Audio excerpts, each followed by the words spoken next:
शीला दीक्षित जी और डॉक्टर मनमोहन सिंह साहब को क्या क्या नहीं कहते थे आम आदमी पार्टी वाले।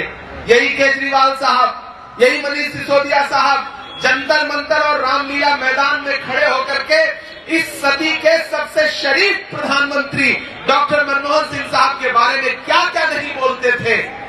उन्हें भ्रष्टाचारी कहते थे, लेकिन तिमारपुर वालों, कुदरत की लाठी में आवाज नहीं होती है।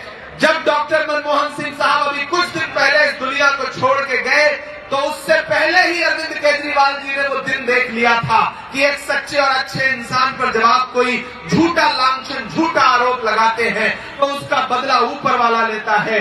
जो अरविंद केजरीवाल डॉक्टर मनमोहन सिंह साहब को भ्रष्टाचारी कहते थे, शीला जी को भला बुरा कहते थे, प्रकृति ने डॉक्टर मनमोहन सिंह साहब की जिंदगी में दिखा दिया कि वही अरविंद केजरीवाल और मनीष सिसोदिया साहब भ्रष्टाचार के आरोप में जेल काट करके वापस लौटे।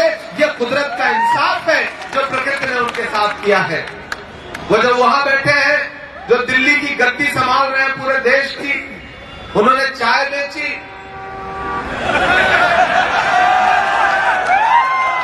और फिर ये जो छोटे वाले हैं उनके छोटे रिचार्ज, इन्होंने फिर कंपटीशन में शराब बेची।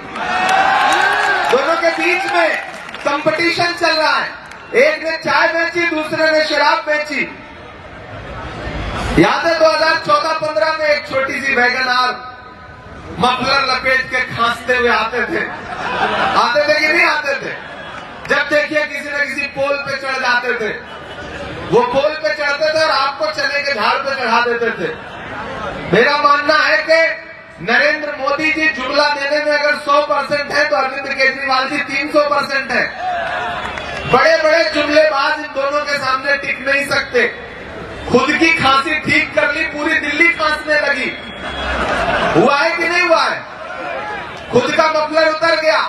अब प्रदूषण इतना ज्यादा है, भारतीय जनता पार्टी ने दिल्ली के माहौल को नफरत से जहरीला किया और आम आदमी पार्टी ने दिल्ली की हवा को प्रदूषण से जहरीला किया। ये दोनों